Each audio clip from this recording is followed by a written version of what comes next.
It's half time. Welcome to Halftime Oranges, episode 13, round 8 of the NRL. How are we, Clayton? I've never been better. Never been better. Had Great a good week. Had a fantastic week, mate. Had a concert last Thursday night, as we spoke about. Midnight Oil.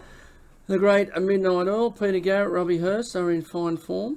And then Anzac, mate, Anzac weekend. Like Anzac Day's just, for me, it's one of the greatest days of the year. How good, how good is footy on Anzac Day, but how good is just Anzac Day, the whole concept? Mate, I love it. I love it. And It's that absolutely type of one of my thing, favourites, Anzac Day. We get up for the dawn service.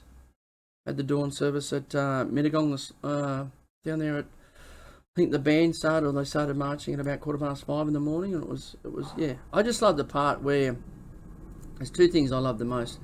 When they had the minute silence, and even at the footy, like I didn't go to the footy this year, but when I've been to the Anzac Day games, when it's a Saints home game, mate, you got 35,000 people there, and you can just hear a pin drop.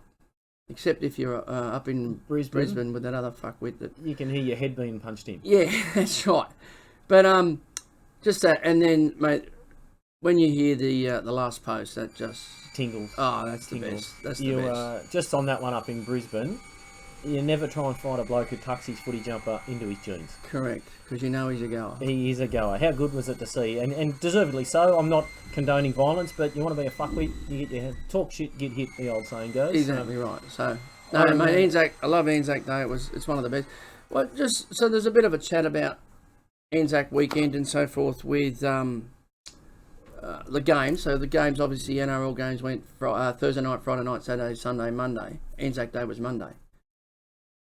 You think we should play the last post? Yeah, in all the games? I think so. Really? Yeah, I think because it's celebrating Anzac. I know it's Anzac weekend. It's and it's respect to everyone, and for those that can't get to. I don't mind doing the Anzac ceremony, but no. But you only play the last post on Anzac Day. No, I think it needs to be all of them. I got to disagree with you. We're only having the last post on the Anzac Day game. I just on that, I remember one Anzac Day that we went to the footy, and they trot out the horse for the Forgotten Soldier, I think it might be. Right. And it's the horse, and it's got the boots on backwards, but there's no one actually sitting on it. Yeah. So they trotted him out, and then he comes back, and on about the 20-metre line, he laid the greatest Darren Britt I've ever seen.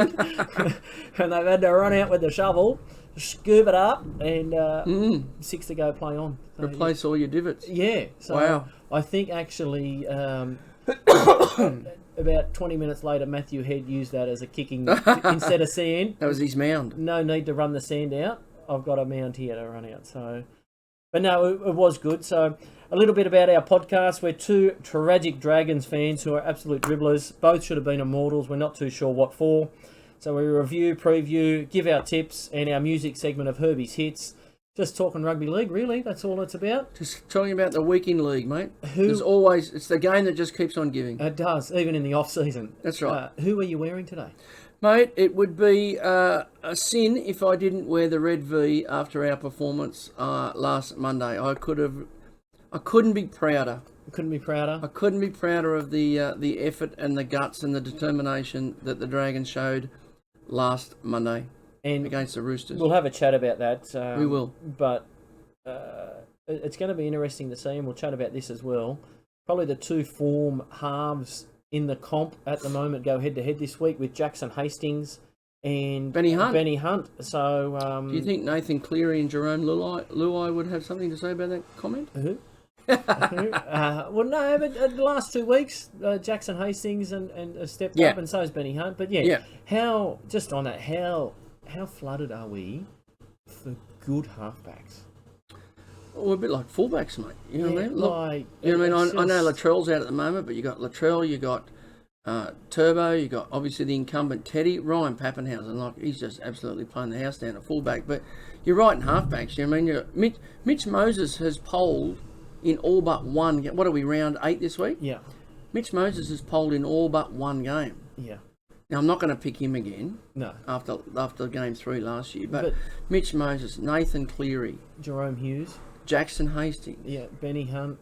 They're Like all Nico Hines. Nico Hines. Like it's just how good are they going Yeah. for halves at the moment? No, there's plenty of depth there. So it's good. It's good to see. It is good to see. So I've got the Wigan jumper, Wigan Rugby League. The red and white. Obviously, red those and that can white. see us on YouTube are in the. We're both in the red and white today. So ancient and loyal. I do love Wigan. It's good. It does. It keeps a fond place in our. The thing I like about St George and also Wigan and clubs like the Roosters, their jumper never changes. No. It's always the same.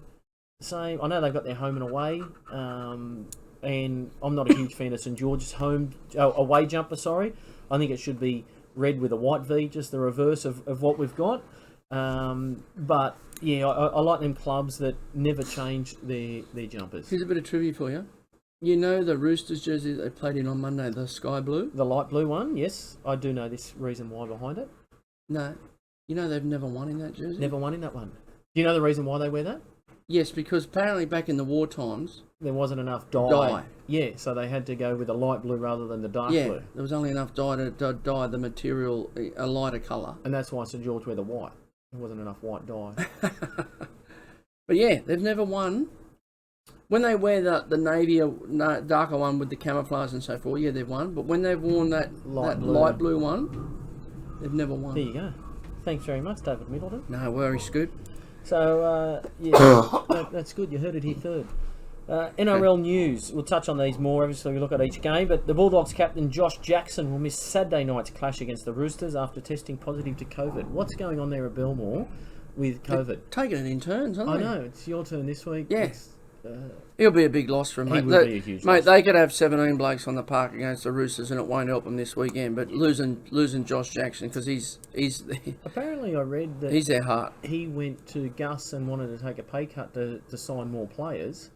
I did read this story. And Gus said, no, we don't accept it. And the same, Gus had it at Penrith with, he's now at the Tigers, the prop.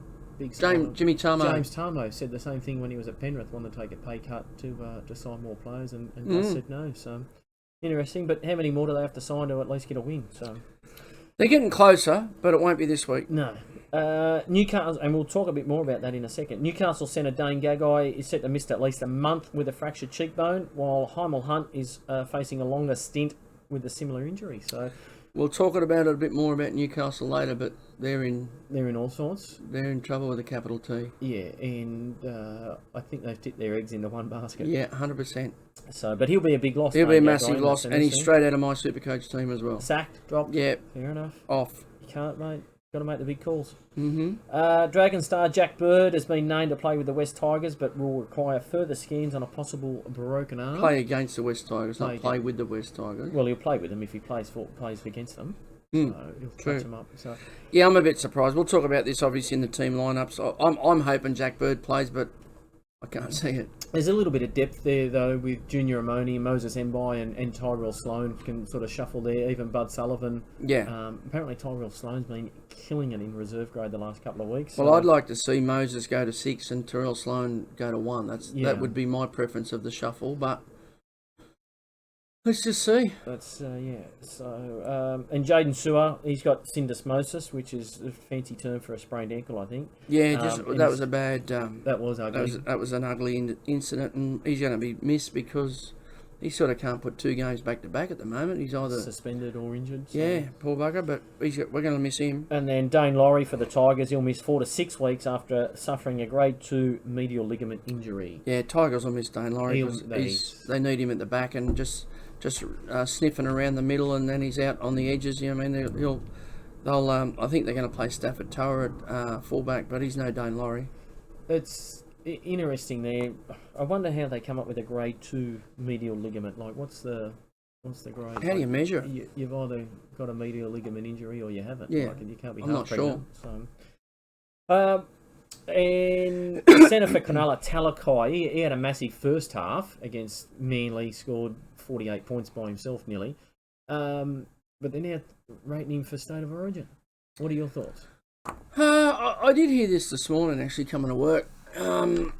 Mate, you want to have a couple of more big games. Like this week they play against the Broncos. He's going to mark up against Katoni Stagg. So that's going to be state of origin quality. That could be a trial for Well, that's right. There's going to be an opportunity here because both those blokes will want the role. But I don't know. It's, to me, Stephen Crichton, because you look at that left edge, you're going to have Jerome Luai. I mean, you've got the combination. You've got the club combinations. Ball in the middle goes from Isaiah Yeo to Nathan Cleary to Jerome Luai to Stephen Crichton, or the second rower on that edge is who's the second rower for that? Well, that's Viliami Kickow, but he won't get picked for New South Wales.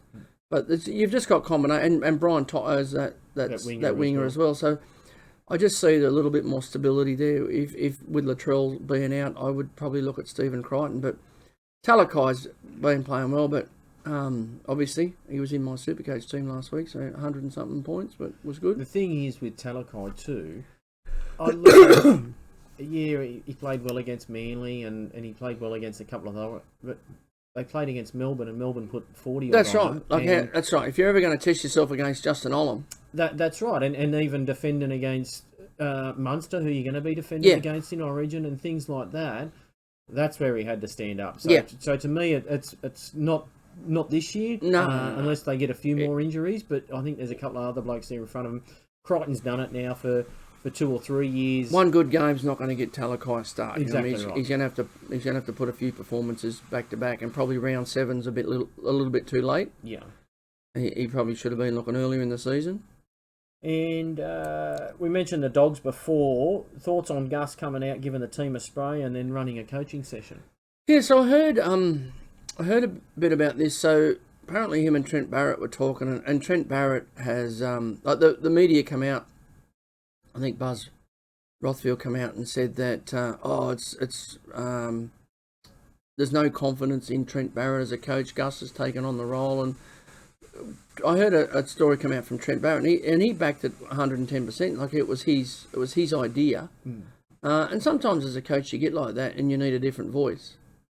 So and why wouldn't you bounce things off Gus or use Gus in those scenarios? You know what I mean? Like I heard Trent Barrett said he threw him the whistle and had a go of it. And like I said, Trent Barrett's probably looking for different ideas to jag a win. And also too, I think the players might need a different voice. I know Trent's been there sort of 18 months or so, maybe a little bit longer, but they haven't had a win. They've been training since November. And I think they say like winning becomes a habit. I think losing becomes a habit as well. 100%. That if you have a look at the Tigers. The Tigers had it. We spoke about it on this podcast. They don't know how to win. And all of a sudden they've gone back to back. Well, taking Jackson with the Tigers, Jackson Hastings is a leader there, and he's saying, "Follow me, and I'll make you a winner." You know what I mean? And as they say, a week in rugby league's a long week. I saw a thing that they had a photo of Madge Maguire and Anthony Griffin from the Dragons. Yeah, and they were saying like 2 weeks ago these blokes were on the outer and about to be sacked. All of a sudden, they've had two wins. Well, you know, this week at game Saints and the Tigers, whoever wins, they've won 3 on the trot. Yeah. And that's what I mean. Like they're nearly in line for Coach of the Year. 2 weeks ago, they were getting sacked. That's right. Just speaking of the Coach of the Year, if Toddy Payton's not a chance to win Coach of the Year, hasn't he I'll turned be surprised. Second best defensive record in the comp. Yeah. Exactly right, and they look like they're interested. So this week will be a big I said it a few for weeks ago. They are playing for each other. Yeah, they are really enthusiastic.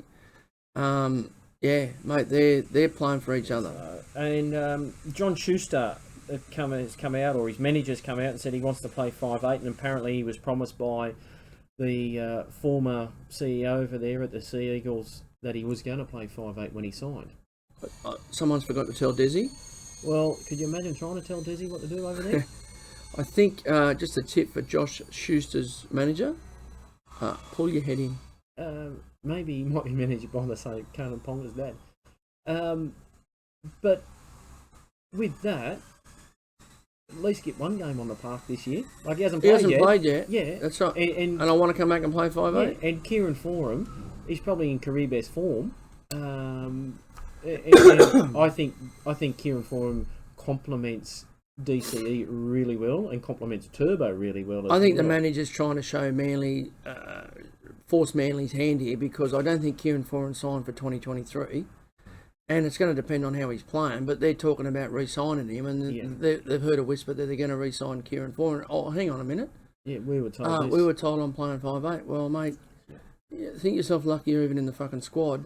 Yeah. And I don't think get the runs on the board to start with. I don't think Desi would pull any punches in that scenario either. What is the go with Josh Schuster? Is he back soon, or how many more weeks is he out for? I'm not too sure there with that. So anyway. Review of last week's games. Cronulla Sharks 34, Manly Warringah Sea Eagles 22. This was definitely a game of two halves. That's the note I've written here, game of two halves. I think the Sharks led 32-0 at half time, and it got back to 32-22, and then they kicked a late penalty goal. But I don't know what Desi said at half time, but I'd be using that again, and I don't know what Fitzy said at half time, but I'd be scrapping that one.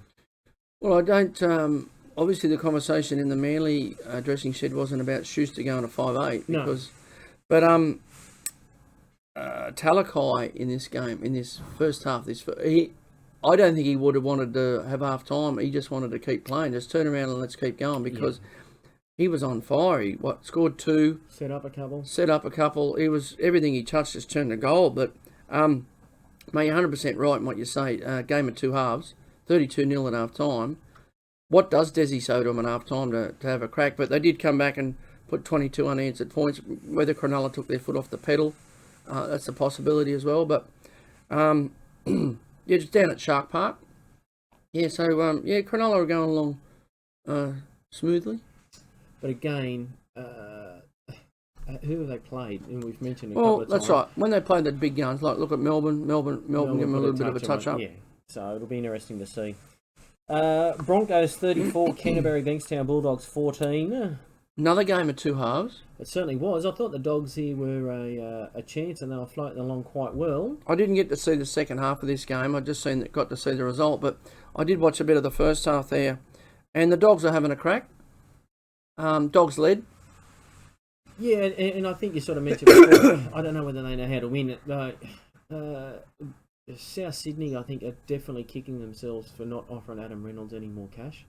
And that shows in both teams. Like, he really took control in this second half and steered the ship home, and he has done for the last 2 weeks with the Broncos. Yeah. I think the score's probably flattering the Broncos too, because it's got to 34-14. I think Canterbury probably put the handbrake on too. Yeah.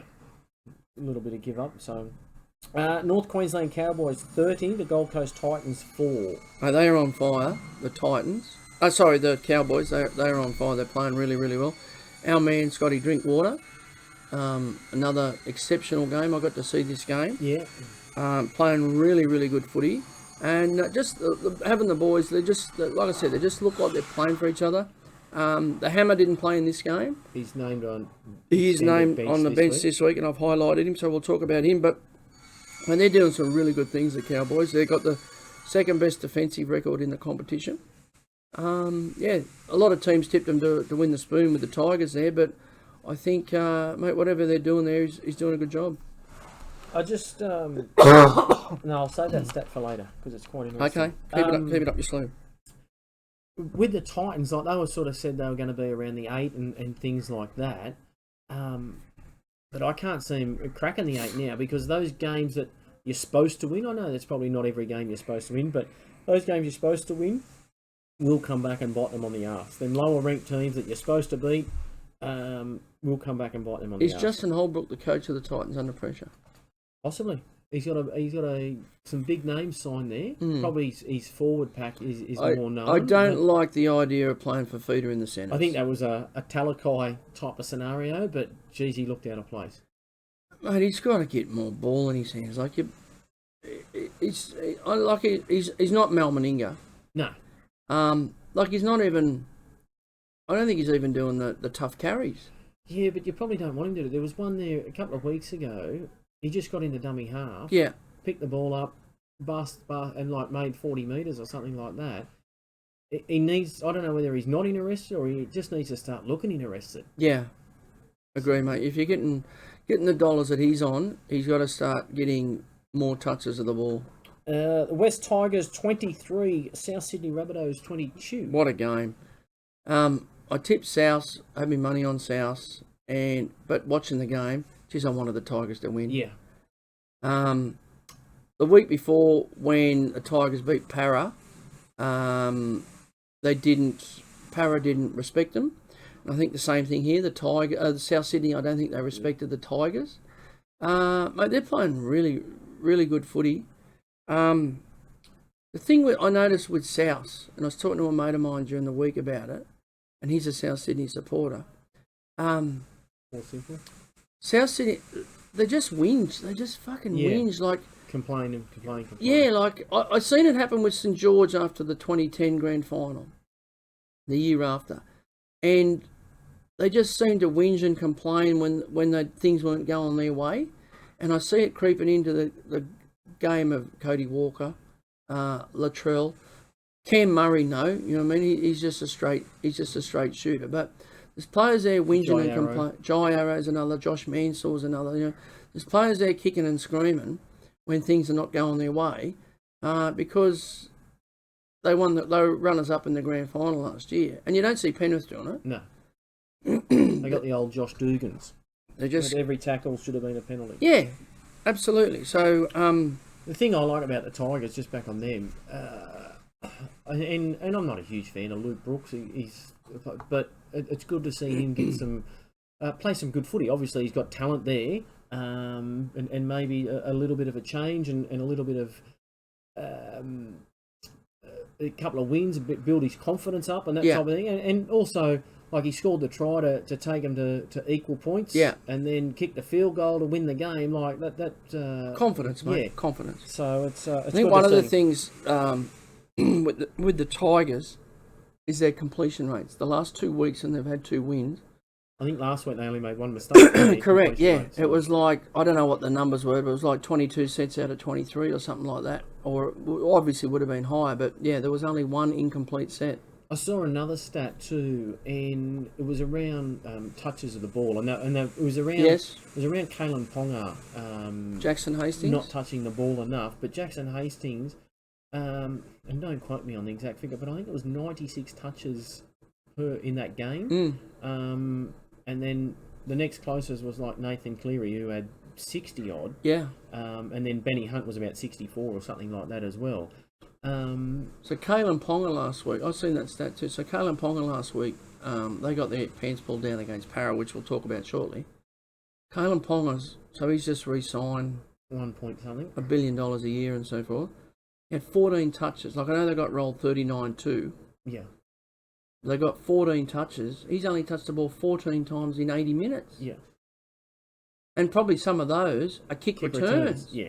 So you sort of wonder how, and probably goes back to for those listeners from last week, how much is Munster worth, how much is Cleary worth? Well, they've become one-dimensional because all the attack play has to happen around Kalen Ponga. Yeah. And if he's not touching the ball enough, it's not there. Well, they can't score points. Where's their points coming from? And that leads us into... Did you hear Matty Johns the other day? So Joey Johns is part of their coaching team up at Newcastle, and he's in the part of the attack. And he spoke to Matty Johns and said, like, he didn't see the game. Joey didn't see the game, so he's working for Channel 9. And then he said, the score. I seen the score was what happened? Oh, we got beaten 39-2. He said, how did they attack? Well, fuck, they've only kicked a penalty goal. Yeah, so must have been tremendous. Attack must have been on fire. Yeah.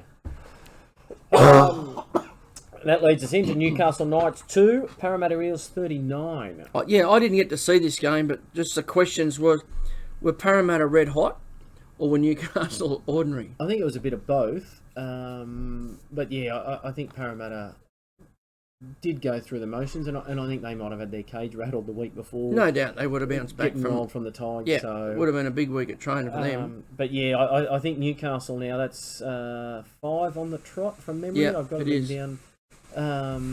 So yeah, they're in all sorts up there. So I don't think it gets any easier. Who have they got this week?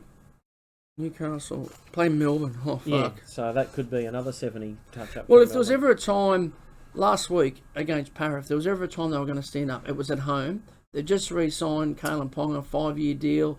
They got 25,000 up there at Marathon Stadium. Yeah.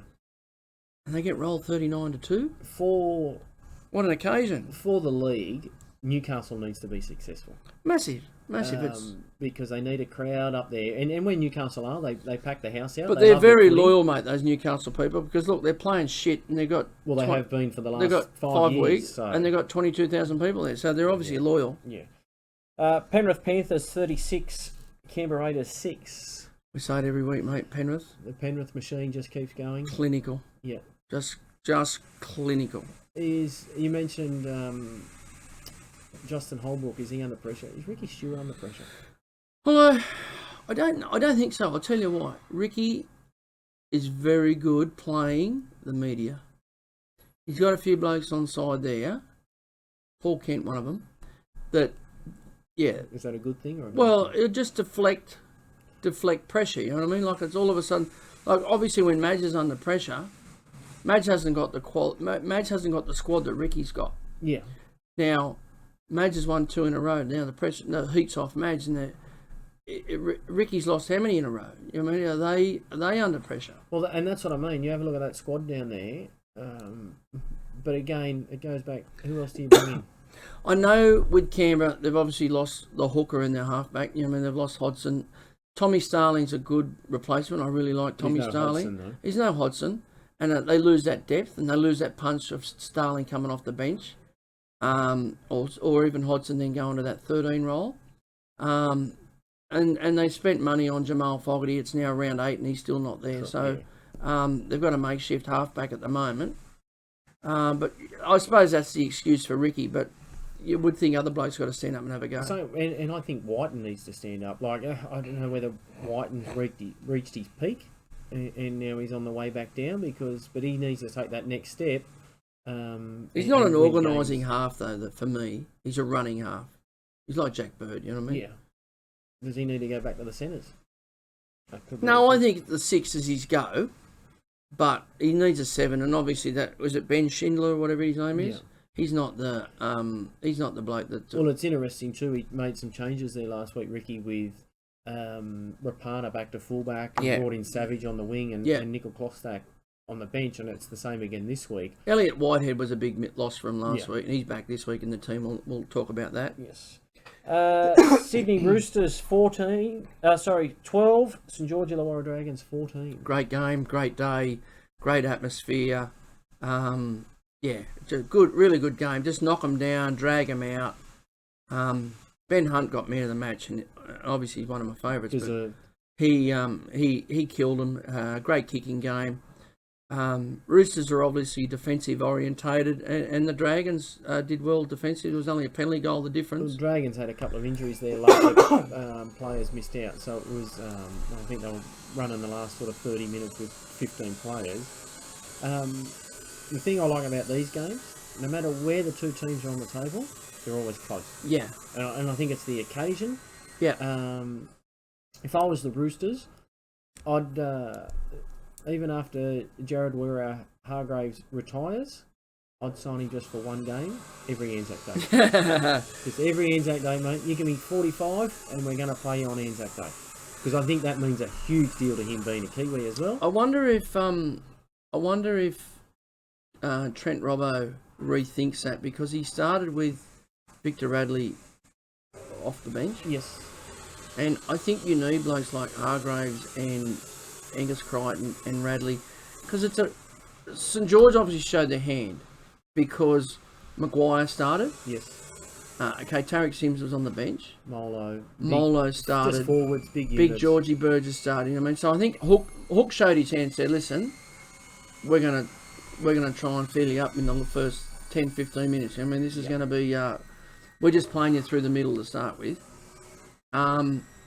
And Robbo held his cards back. I don't know if it's the atmosphere, whether you think they were going to go out and burn up too much petrol, but to me, I hardly seen Victor Radley.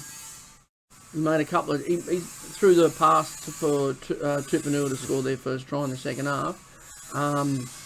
Radley was defensive, but he went off for a head HIA. Yeah. And I just don't know if Victor Radley on those sort of occasions is the person to be coming off the bench. And same with Hargrave. And I think you saw there were some images on the telly Hargraves was facing the sideline like a caged tiger. Oh, man, he was chomping at the bit. Like, let me out there Robbo, and rip put and me tear. on. Yeah. So especially, as you said, like Molo scored the first try, and I'm sure Hargraves wanted to come out and try and bash Burgess and that type of thing Was as well. Was it 6-0 or 12-0 before those guys came on? Yeah. Like Frankie Molo scored through the middle. You know what I mean? Like, can the Roosters play from behind? Yeah. Are they a chasing team? Maybe not. And it's interesting too. I don't know whether how long it's going to take for Keary, Walker, and Tedesco to get that combination and also understand how each other plays. It's going to might take a few more weeks. Like we're up to round 8 now. Yeah. Is it going to be round 12 before? You got to get. I don't know. Yeah, I totally agree with you. That they're saying, they need time. The combination, they need time. Teddy's trying his ass off. Yes. James Tedesco is trying his ass off. I don't see Luke Keary as a first receiver. No. I think he's more of that second receiver. He needs that. He's got to get the ball off another forward or off another half, like he did, like he had with Cooper Cronk. Cooper Cronk was the first receiver, or Victor Radley's and he's got to be the second receiver. But they're playing that role where Keary's the first one and Sam Walker's the second. Sam Walker's not going deep into the line, no, because he's getting whacked, deservedly so. So I don't know what but I think Sam Walker's the weak link there. They've either got to change. Pardon me, and get another forward in there, or use Victor Radley as that link player or not. But Keary needs to be one more pass out. I tell you, I think the 5'8" should be. Surprise me, Joey Manu. Yeah, I know he's probably the best centre in the game at the moment, but I just think he's a creative player, and he can spark something from nothing. So, and he needs the ball in his hands. So he needs the ball. Just a shout out to one of our listeners overseas, Jason King. Yes. Mad Roosters supporter. Mad Roosters supporter. And Mad Rooter too. I haven't heard from him this week since the loss. He's over in Canada, so maybe the lines are down or something. They might have got it on delay. But shout out to you, Jace, just to see if you heard the score, mate. But yeah, hope you're well. I hope you're well. Just on another shout out. Who's this in one? our tipping comp? There was only one person that tipped the Dragons. I did look at this. Your son. My son, Nate. He's 6 years old.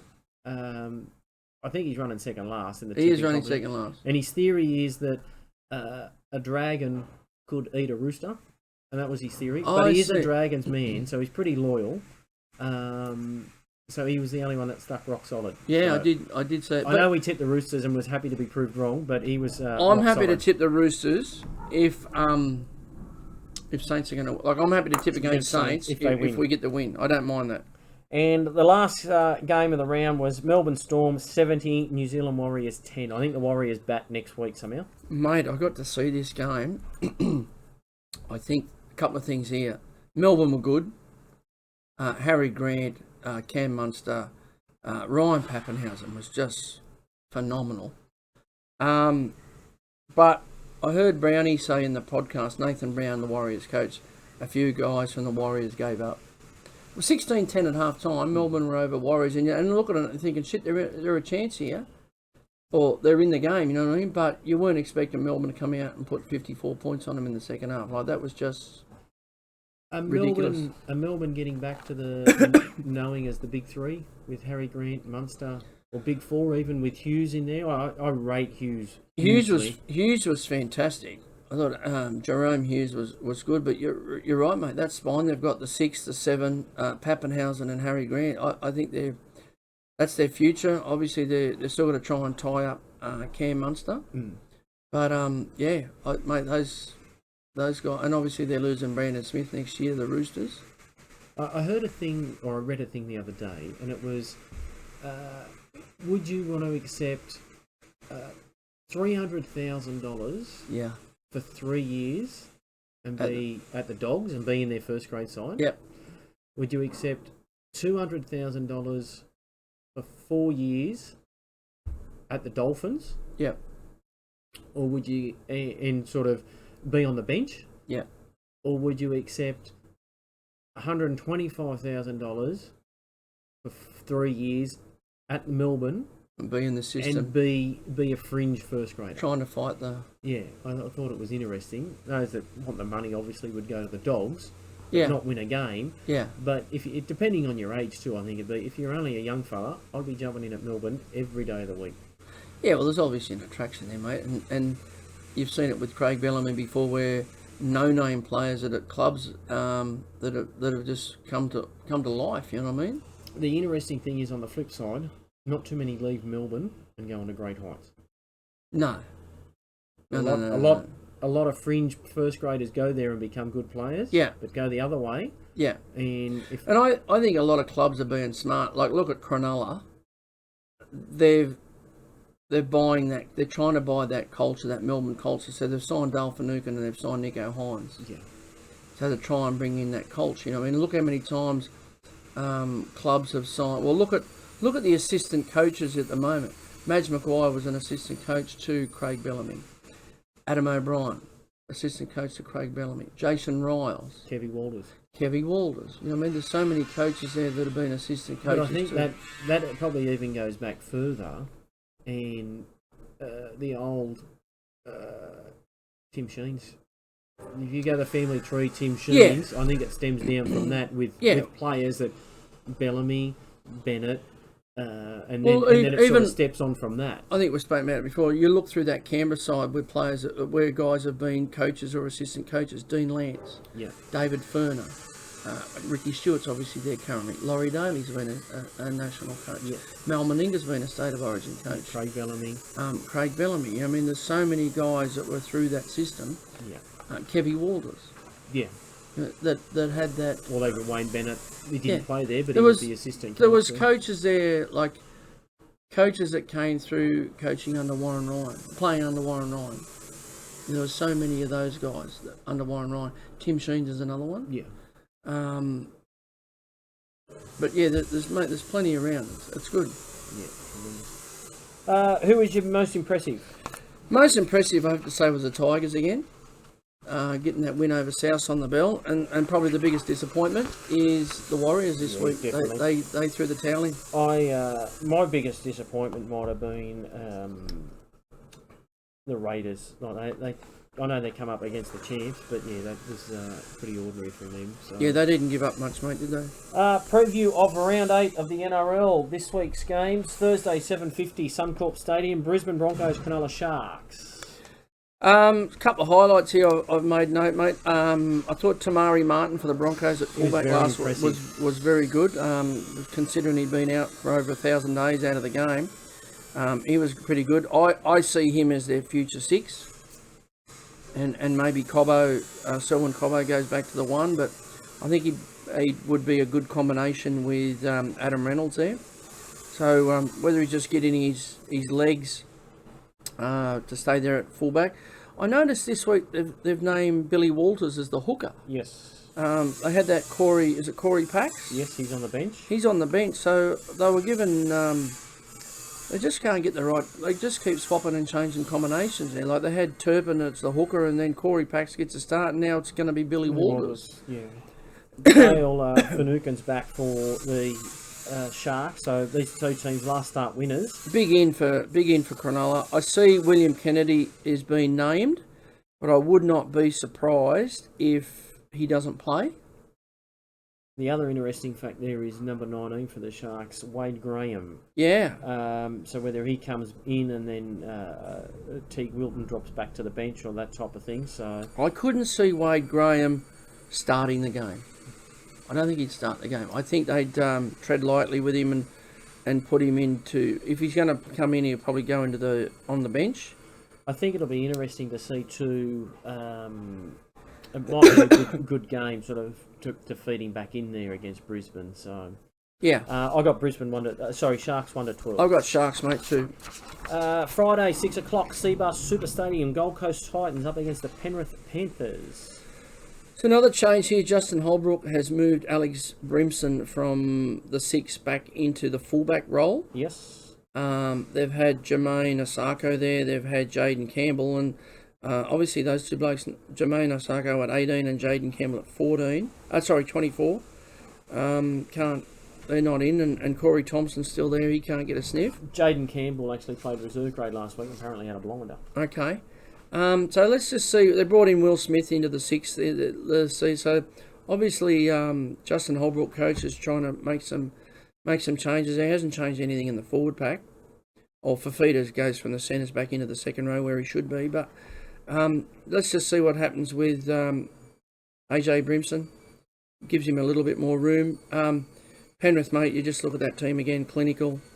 Penrith by how many? Well, it's interesting too. The Titans have 3 losses in a row. Panthers 7 wins in a row. Yeah. One thing I did look at, the Panthers have only conceded 84 points this year with an average of 12. I got a stat for you.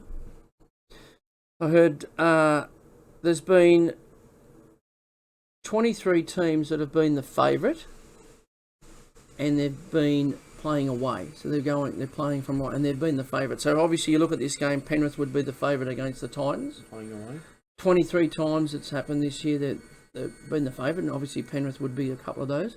Only 6 times the favourite team has won at an away game.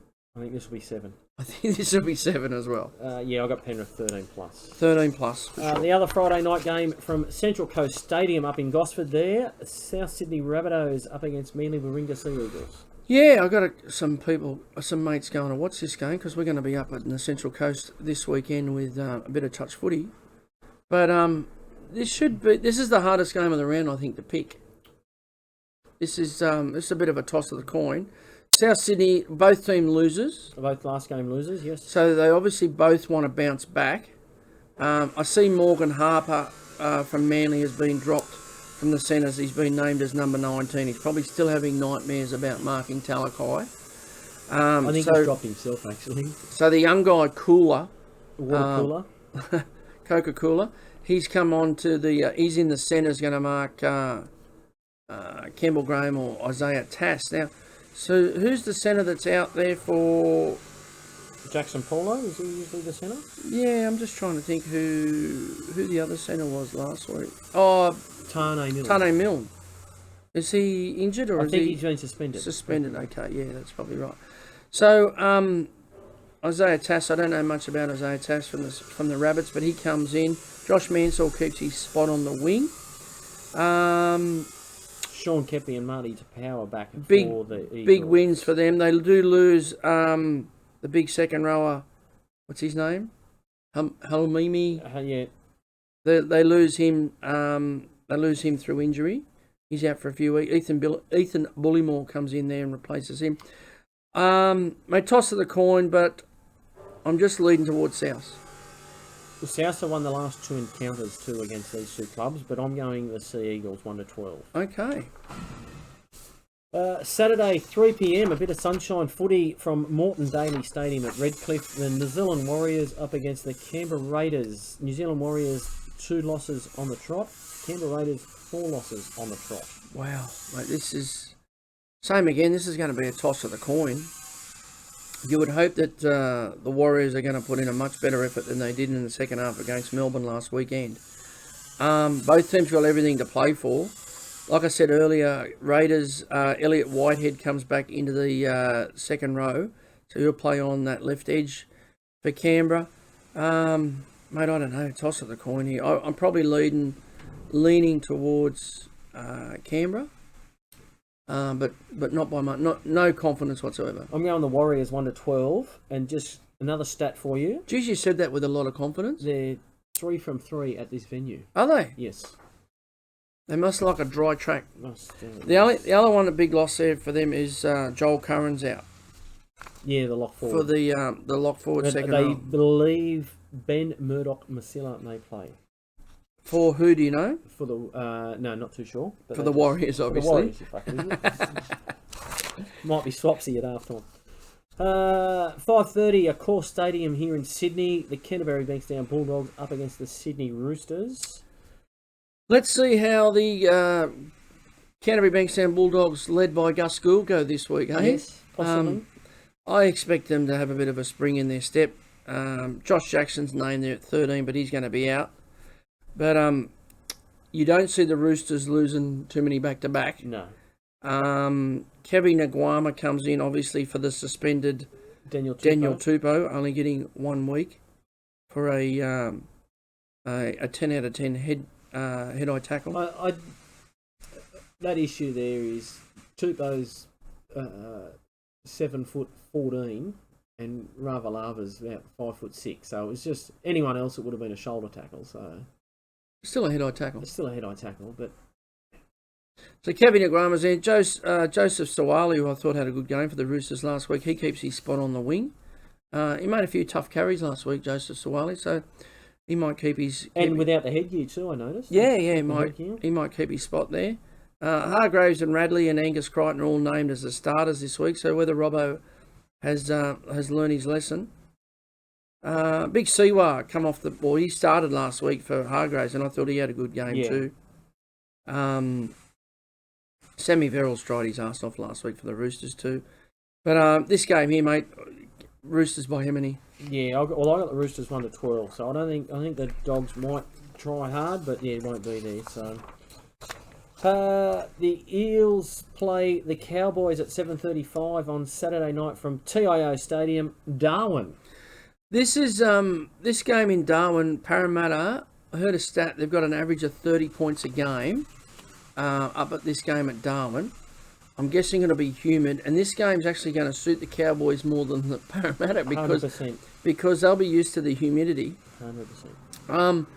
There's a couple of positional ones here, and I just shake my head for Parramatta because they've named Jake Arthur as the 6. Dylan Brown there, for normal 5'8", has been absolutely killing it for the last 8 rounds. Yes. And they're going to play Dylan Brown in the centres. Like, you know, I know he's going to mark Peter Hiku or Val Holmes, and Val Holmes is playing super footy. But, mate, why would you weaken one? Why wouldn't you play Tommy Opacek? Well, whose name there in the Parramatta? What's the number 14? He's played in the centres there before. Makatoa. I'm sure he's played in the centres there before, hasn't he? Or Tommy Opacek's named at 20. Yeah. So whether this is the final team or not, I don't know. But, mate, I don't see the sense in playing bloody Jake Arthur at 6. He gives me no confidence whatsoever. Why would you weaken Dylan Brown and put him out in the centres when he's been carving them up? Yeah, exactly right. The Cowboys are going to put up much more than what Newcastle did last week. The interesting thing here is going to be the Hammer is named at number 19. Where does he fit in if he's fit? Does he come onto the wing or whatnot? Because Scotty Drinkwater, our man, he has been killing it since he's been back. I read something yesterday, mate, and there's talk of him coming back into the centres. The Hammer? Yeah. So obviously him and Val Holmes. I think he's a better centre than a winger because he gets a little bit lost. He gets a little bit lost there, but also with the winger, he's got to bring those heavy carries. Yes. And that's not the Hammer's go. No. But even if you brought him on, like I really like the Cowboys bench. Jake Granville, Tom Gilbert, who's just signed with the Redcliffe Dolphins. Yes. Ruben Cotter, I'm a massive fan, but I really like that Griffin Neem. I'm excited for the Griffin Neem Isaiah Papali'i matchup. That should be good, shouldn't it? Yeah, it should be really good. Griffith Neem, and I actually had a look because I thought he might have been a bit of a bolter for State of Origin. Unfortunately, he's a Kiwi. Oh, really? Yes. Okay. But yeah, I thought he might have been a bit of a bolter there for one of the. But bringing the Hammer in, I couldn't see the Hammer pushing one of those 4 players off the bench. No, I think he's got to be in the starting. They've been getting really good value out of that bench from the Cowboys. So, mate, this is... I've originally tipped the Eels, but I didn't know the lineup. Now, whether, like I said earlier, I don't know whether this is finalised with Dylan Brown in the centres. But I'm probably leaning towards the Cowboys now. I got the Cowboys 1-12. The next game, Sunday, 2 p.m, McDonald's Jones Stadium, Newcastle. Newcastle Knights up against the Melbourne Storm. 5 losses on the trot for the Knights. I think we've seen this movie before. Average points scored by the Knights, 12. Yeah. Average points by the Storm, 34. There's your answer. I've got Melbourne 13 plus. We've seen this movie before. Yeah. It's at home at Newcastle. They've just signed Kalen Ponga for a 5-year deal. I'd hope he's going to get more than 14 touches this week. Yes. Mate, Melbourne by the length of the Rosehill Straight. My best bet involves all Melbourne tips. So you reckon Nick Meaney's not happy? Well, I was only thinking that before when we were talking about another bloke, mate, Xavier Coates. Yeah. He's going on the next Kangaroo Tour. Yes. Another bloke I was thinking of was the poor bugger, the Fox. Yes. Josh Adokar, like. Well, they did the swapsy, really. Hasn't he gone from the penthouse to the shithouse? Yeah. And okay, he wanted to come back to Sydney. For family and things like that. For family, but Jesus Christ, he sacrificed himself. Yeah, but I reckon Nick Meaney's cheering. Oh, he's kicking goals off both feet. Yes. And the final game of the round, Sunday 4:05, Wynn Stadium, Wollongong. The St George Illawarra Dragons up against the West Tigers. Both two back-to-back winners. So this one's 3 on the trot, whoever wins this, as you mentioned earlier. 3 on the trot. I see Oliver Gildart's been named back in the centres for the Tigers. I think he's been missing for a couple of weeks. Jackson Hastings there probably. Stafford Tower we spoke about because Dane Laurie's injured. The thing with the Tigers, I see, and the Tigers have had a pretty good record against Saints down in Wollongong. Even though I'm tipping Saints, obviously. The Tigers' wins are on enthusiasm and effort. Yeah. Now, how many weeks back to back can you keep that up? Yeah. I've seen this with St George in years gone by. Early on, they're winning with effort and enthusiasm, and the Cowboys are playing with a lot of enthusiasm as well up there. But the Tigers, I just wonder how long they can keep it up for. You know what I mean? The side that the Saints have signed, obviously Josh Maguire comes in for the injured Jaden Stewart, and Moose Maguire last week played 80 minutes. Yeah. And I haven't been a fan, but mate, the last 2 weeks he's absolutely killed them. Yeah. Same with Big Sharon Woods. I haven't been a fan of Woodsy. His offloads were tremendous. Mate, his second phase, Saints have been crying out that for ages. I wouldn't recommend it for Blake Laurie or blokes like George Burgess, but Big Sharon Woods, mate, he's been going good. Well, George Burgess' hands aren't the best. Well, he's got hands like a digital watch, hasn't he? He couldn't even catch COVID, that poor bastard. Georgie. But Tarek Sims is back in the starting side. Josh Maguire is in the starting side for Jaden Stewart. Jack Byrd, I don't know whether he is going to play, whether he's still got scans on a broken arm. I don't know what Hook does there. I'd like to see Moses Mbai come to 6 and Terrell Sloan go back to the fullback role for this game. The other questionable one for the Dragons is Moses Suley. He hobbled off, had a cork above his knee, so I'm not sure. Tautau Moga might come into there. Well, I'd be happy if Tautau Moga comes into that role because he's been 18th man for last couple of weeks. I just hope that he doesn't play someone like Jackson Ford or Jack Gazowski in the centres type of thing because that'd be an ordinary go. I'd be happy with Tautau Moga. Tyrell Fumiono's named number 17 as well.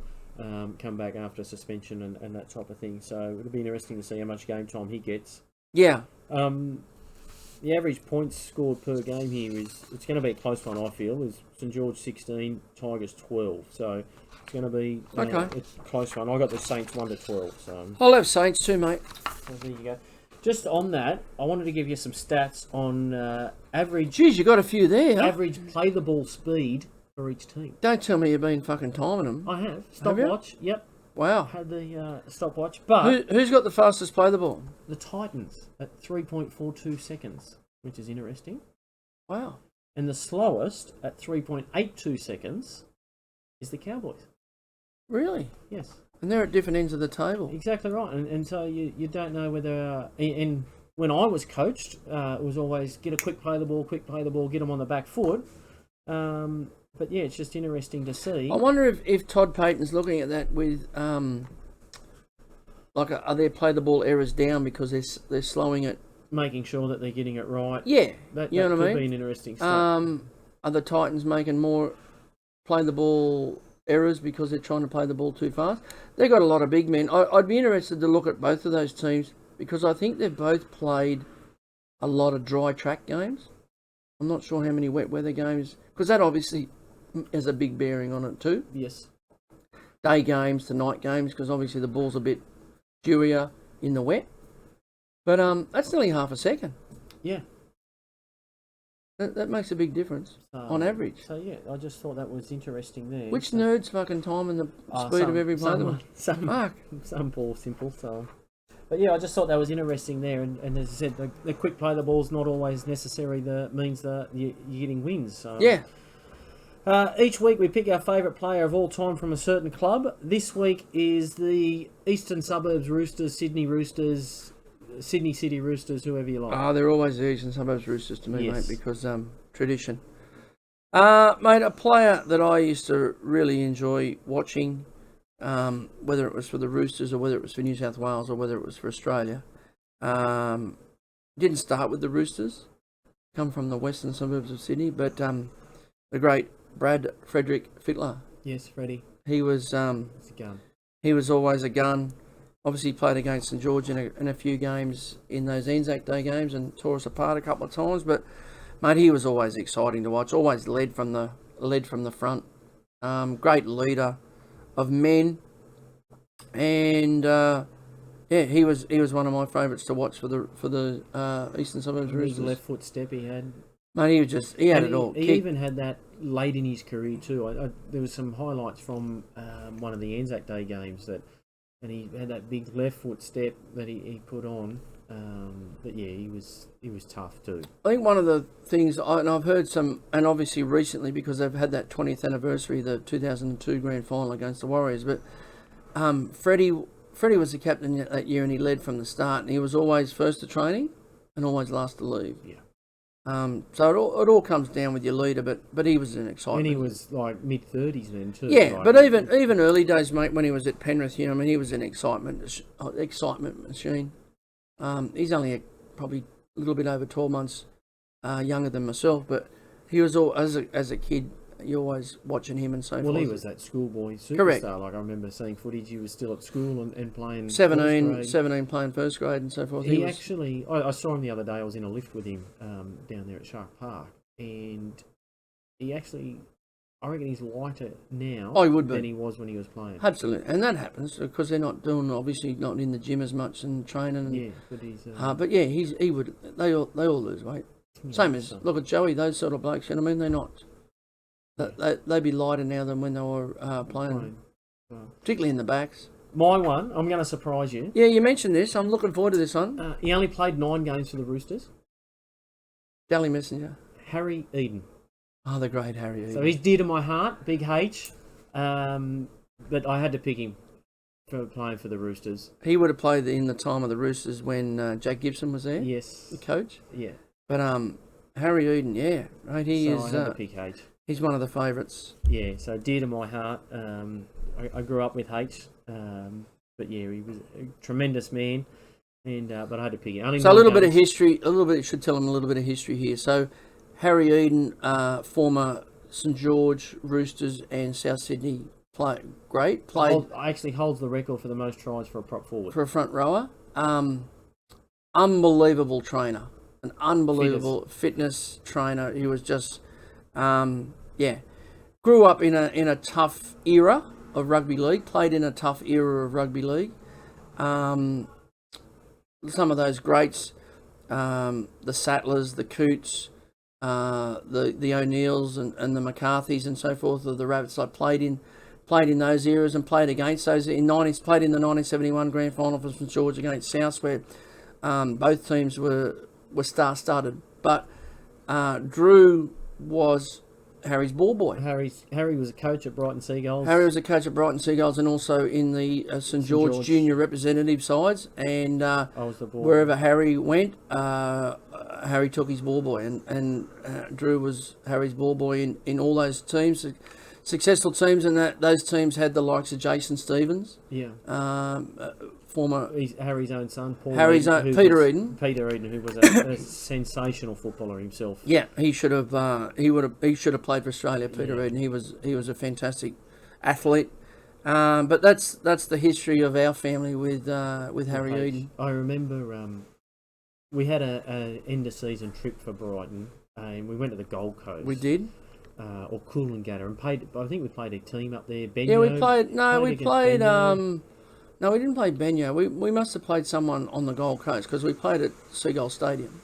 Yeah, no, this was a different. Oh, time. yeah. We played against Benyo. Okay, we played North Benyo. That's right. And anyway, we're staying in this hotel, and we'd been there the first night or whatever, and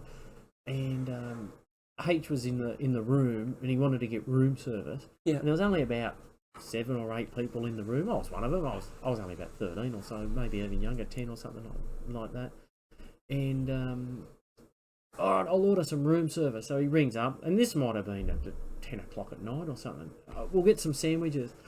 Next minute, these 2 trays, as long as this table, of sandwiches turn up. It was massive amount of sandwiches, and there's only about 8 people there. H had organised these sandwiches, but yeah. Harry didn't do things by halves. I actually got to go to H's 50th birthday. Yep. Down there at Dolls Point in the front of his house. Yeah. I don't know whether it was council approved or not. He did it he did it in the park in the front of his house. And, big marquee. Big marquee, and it was like the Dally M's. It was dead set like the Dally M's. Oh, yeah, all them names you mentioned before, the Sattlers, the O'Neills and all that were there. And he actually swapped jumpers in the 1971 grand final with one of them South Sydney players. Yep. And the South Sydney player hung onto it and presented it back to H at his 50th birthday. Framed up, and the saying, ring-a-ding-ding, Harry's the king.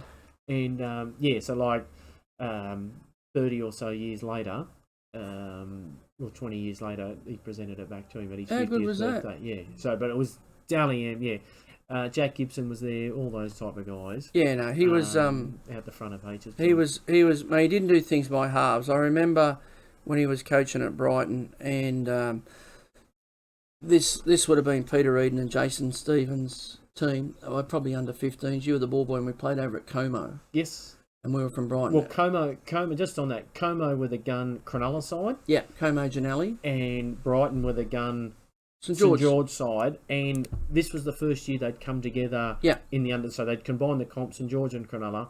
So on the St George side of things, it was St George v Arncliffe Scots. Brighton v Arncliffe Scots. Sorry, Brighton v Arncliffe Scots. And then obviously it combined with Cronulla, and then it was...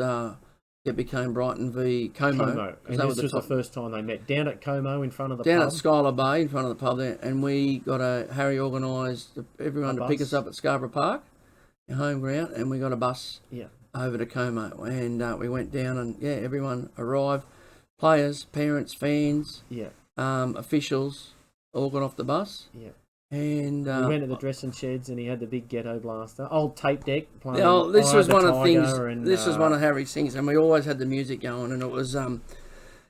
They weren't arrogant, but it was just. It was cocky. It reminds me of Penrith now. It was just cocky. Yeah, you see Toto and Luai getting around with the big ghetto blaster. The same thing, and had the music going and into the dressing sheds and so forth, and after a win.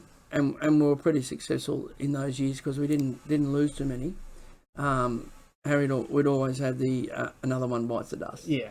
And I remember going down there and we beat Como, and guess what? Come on. Yeah. Another one bites the dust. Yeah. I remember just with, and I know we're going on with H, but he's dear to me.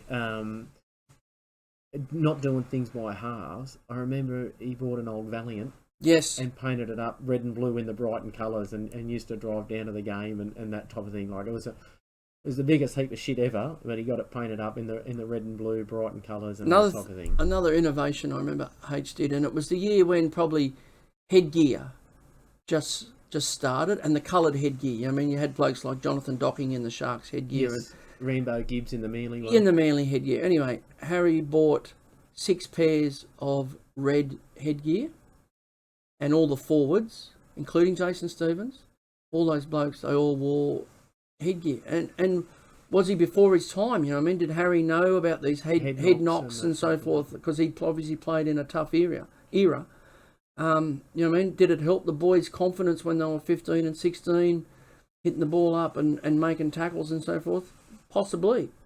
But that was one thing I remember, was the 6 forwards in the red headgear. Yeah. So no, good days. So they were the days. H is mine. So good work, Harry. Love you. Now, would you rather segment? Would you rather Kenny Irvine's try-scoring ability, who knocked off Nathan Blacklock last week, or would you rather Andrew John's complete game? Mate, you've made it so difficult this week. I thought Kenny Irvine, after knocking off Tinger, I thought Kenny Irvine would go on for a few weeks, but mate, the player you have named here, Andrew Johns, in me, I'm 50 years of age and I've watched rugby league now for probably 46 of it. I can remember, you know what I mean, rugby league from the first game I can probably remember. I went to a game at Jubilee to watch Saints and someone, but I can't remember who played. But my first memory is probably the 1977 grand final. So I would have been, 6 years of age. Saints and Canterbury 17-13. But I've seen it, watched it all the rugby league, obviously, but I have seen no player as a more complete player than Andrew Johns. Yeah. He's not the fastest, but he can step, he can kick, he can goal kick, his passing game is probably one of the best. Mate, he's just and he's done it all in rugby league. And he's just the complete, and that's why he's an immortal. Even his defence as well. He made one-on-one defence. I mean, he's a lock forward in defence. He's got the passing game of the halves. He's got the kicking game of any player. He can palm. He's just the complete package. He's the complete player, mate. So he goes through. Joey's going to beat Kenny Irvine's only there for a week, but Andrew Johns is the Andrew Johns' complete game. Right. Our encyclopedia last week we had Johnny Cross from Illawarra and Penrith from page 95. So this is the Bradley Fittler's on the front here in his Penrith jumper. The Encyclopedia of Rugby League Players from 1995. Pick a page, please. 177, page 177. Looking. Past him. Who's on? Who are we going to go here? Got a few to choose from? Up to two. They're both. John Gray. Johnny Gray? Yes, North Sydney 1975-76 and 81-83, 84 games. Manly 78-80, 48 games. Great Britain Rugby Union International, also played county cricket for Warwickshire and the MCC before joining Wigan in 1973. I didn't know he was a cricketer. Gray toured Australia in 74, making his test debut in the 16-11 second test win, while his 6 goals in the third test almost won his country the Ashes. A tough hooker and a brilliant around-the-corner goal kicker, Gray brought his considerable talents to Norths in the mid-70s. In 76, he was awarded the Enco Cup Superstar Prize for Player of the competition, but only after an embarrassing mix-up after the promoters first gave the award to Balmain's Alan McMahon. Sound the alarm, it's Alan McMahon. 78, Gray signed with Manly on a reduced contract for the chances to play in a competitive side. Unfortunately, he was sent off and suspended in the major semi-final replay against Parramatta, and Manly went on to win in a dramatic 78 grand final replay without him. Gray later returned to Norths, but a series of broken forearms and consistent back pain ended his career in 83. I didn't know he went Norths, Manly back to Norths. I just said it before, mate. He was the first one round the corner kicker, and you know, he hardly used, when he kicked, no sand, just fucking dug a hole the old style, just put the heel into the old North Sydney Bear Park over there, stand the ball up, and then round the corner and kick that leather ball. Like, was he the same year as Ross Conlon, or was he before? Earlier? That's what I'm saying. Johnny Gray was one of the very first, or probably the first, round the corner kicker. Everyone else was a toe poker. But Ross Conlon, very similar. Very little sand, just stood the ball up, and some of those blokes you look at kicking those leather balls, mate, they were freaks compared to the synthetic balls that we've got now. Mate, they were just. And not only that, just back on that, with the sand, like, you could never get a consistent spot. So with the kicking tees now, it's always the same height, it's always the same la-di-da-di-da, but with the sand, you'd have a bit too much. It wouldn't be the same consistent. It wouldn't stand up. Yeah, and that's probably one thing that we should highlight as a game, in the point scorers. You know what I mean? Like, you look at Cameron Smith's the top point scorer. He's knocked off Haslam. Both would have played under synthetic balls. Joey Johns, I think, is next. Jason Taylor probably had a little bit of played with a leather ball. You know what I mean? And then I think below that's Graham Eady. You know, those sort of blokes, Mick Cronin's another one. Those sort of blokes, they played with the leather balls. And like when they were wet, they were fucking heavy. You know what I mean? They were so heavy. Well, even we mentioned last week with Kenny Irvine, all his tries would have been 3-pointers. 3-pointers, imagine. Like he would have had 200 more points. Another 212 points. Yeah. So those sort of things should be highlighted, mate, because obviously I feel the synthetic balls are obviously a lot easier to kick. A bit lighter. Compared to those wet balls. But, mate, yeah, those sort of things, those sort of stats should be highlighted. Yeah. Those for blokes like John Gray, Graham Eady, those sort of guys getting those points. Changa Langlands is another one, getting those sort of points with the leather ball. Mate, they should be. Just on North Sydney Oval, you mentioned about the goal kicking there. I remember being ball boy there and also playing there a couple of times. Did you play at North Sydney Oval, did you? Yeah. Okay. Instead of sand, they actually had sawdust. Yeah? Yeah. So I think it was better for the turf and that type of thing to naturally go in. But yeah. So instead of it's an immaculate ground over there. And the Bears should still be here playing and so forth, but that's a whole nother podcast that we've got to do. Can be, yeah. But mate, that ground, yeah, it's a shame that we're not playing any games there. It's like the history of rugby league. I mean, you got the SCG, but mate, Bear Park, those sort of grounds should still be being used without a doubt. Yeah. So Johnny Gray, thank you very much. Good luck to you. Herbie's hits this week. Well, obviously after last week, mate, we had I had the Midnight Oil concert last Thursday night at Kudos Bank Arena there at Homebush, which was a really good show. And mate, I didn't realise, but Peter Garrett, what would we say? 63 or something? No, 67. No, 69. Is he 69? Yes, I think he's 69 years of age. Mate, what a performance for a bloke at that age. He did not stop for the entire show. And the drummer, Robbie Hurst, I think he's 63 or something. Mate, he didn't stop either. He was they were both on fire. Concert was a bit slow to start with because they played a lot of their new music. And I'm not a fan. And just with Peter Garrett, mate, if I'm going to a concert, I just want to hear you sing. Don't give me a fucking political lesson. I'm not interested. Did he say sorry? No. Oh, they mentioned about the sorry uniforms at the 2000 Olympics at Sydney there, but I don't want to hear your fucking political story. I just want you to sing. Just sing. Yeah.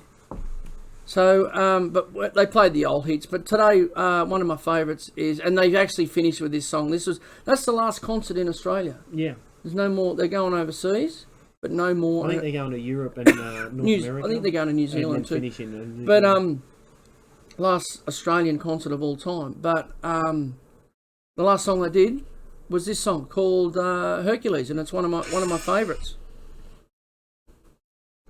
We've got a slow start there. Someone's ringing me. Oh, okay. There you go. This is an old one, but it's always a banger.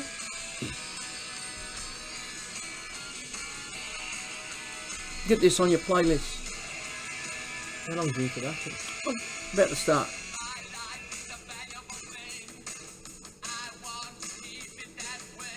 I don't mind. It's an oldie. It's an oldie but a goodie. A Hercules Midnight Oil. There you go. Get that on your playlist. Excellent. Your best bet of the week, please. Mate, let me look it up here. It's 900 legger this week? No, 10 legger. 10 legger. How did we go on the tips last week? Just going I think back. I got 5. Yeah, I got 6. Yeah. So that was good. Mate, 10 legger. Get your pens and pencils. Kids back to school now, so they'll be able to listen to this tonight beforehand. Get it on. Gamble so I got a few head-to-headers. I think I got 6 head-to-headers and 4 anytime try scorers, right? Let's go. Cronulla over the Broncos head-to-head. Yes. Penrith over the Titans head-to-head. Isaac Tago to score anytime. From Penrith? From Penrith. Roosters head-to-head over the Dogs. James Tedesco anytime try scorer. Parramatta head-to-head. Melbourne Storm head-to-head over the Knights with Ryan Pappenhausen anytime try scorer. St George head-to-head over the Tigers with Ravalava anytime try scorer. He's been a bit quiet lately, Rava. Yeah, so that's a 10-legger. $32.09. There you go. Remember, the more you put on, the more you get back. If you're not shaking, you haven't got enough on it. There you go. Mine's a 4-legger. 4-legger. You're laying them on the line this week. Yeah. Or Melbourne. Okay. Melbourne 13 plus. Over Over the Knights. Yep. Into anytime try scorer Pappenhausen. Yep. Anytime try scorer Hughes. Yep. Anytime try scorer Coates. Yeah. What's that paying? $8. That's pretty solid. Yeah. It's pretty juicy. So Melbourne 13 plus, Pappy, Hughes, and Coates to score. So pretty juicy. yes. So don't forget to follow us on Facebook or search us on your favourite podcast players. Like, subscribe. It boosts our ranking and my ego. Catch us on YouTube. Catch us on YouTube. You can Search Halftime Oranges. See us in our jerseys. And so thanks for joining us. Have a good week. No Have a concerts this week or no concerts this week, mate. I got touch football Friday, Saturday, Sunday. up at Tuggerah Up at Tuggerah with the mighty Southern Rebels. Junior Regionals. If you're up there, give Clayton a handshake. Say good day. Sign some autographs. Kiss some babies. 12s, 14s, 16s, 18s, girls and boys. So that should be a big weekend. And then what are we going to do next week? Because I'm going away to Nationals for touch football, so I'm away on Tuesday to Saturday. So how are we going to do the podcast next We week? might have to call someone in off the bench. Will I ring in or something? Can you hook me up?